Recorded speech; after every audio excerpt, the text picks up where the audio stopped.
So the day has come, and your St. Thomas vacation is coming to an end. It's time to head to the airport, and if you haven't flown out of St. Thomas before, this process can definitely catch you off guard. What a lot of people don't realize is that departing from St. Thomas Airport is different than flying out of a typical U.S. airport, and there are extra steps that can mean very long wait times if you're not prepared. In this video, I'll walk you through exactly what to expect when leaving the St. Thomas Airport, how the process works, and how we made it from arrival to the gate in just 40 minutes. Both on our previous trip in 2023 and again on our most recent trip, the airport operated in the same way, but the lines are significantly longer now. The Virgin Islands Port Authority currently recommends arriving at the airport 4 hours before your departure time. If you do not have global entry and you're checking bags, I would absolutely follow that recommendation. The first thing you need to do is mentally prepare to wait, and unless you know how to navigate this efficiently, which I'll explain. When you arrive at the St. Thomas Airport, do not get in the customs line first. Your first stop must be your airline's check-in counter to get your checked bags tagged. If you have airline status like A-List, business class, or priority, look carefully because there's often a shorter check-in line available. After your bags are tagged, you should move on to customs.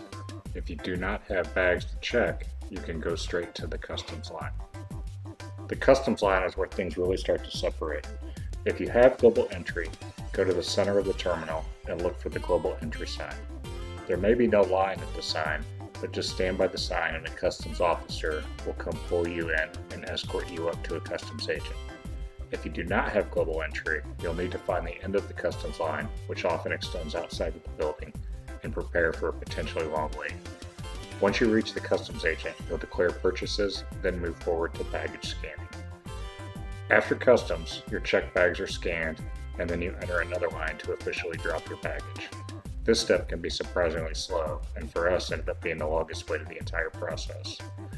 Once bags are dropped, you'll proceed to TSA security.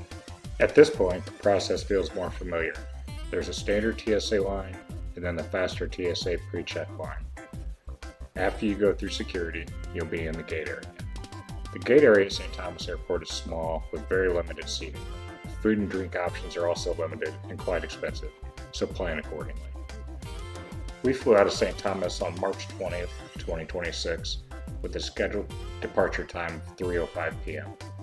We arrived at the airport at 12:15 after about a 10-minute walk from the Emerald Beach Resort. We flew Southwest and used the Southwest A-List bag drop and then entered the global entry customs line. As soon as we stepped into the global entry area, an officer escorted us straight to the customs agent. From there, we declared our purchases and moved on to the baggage drop.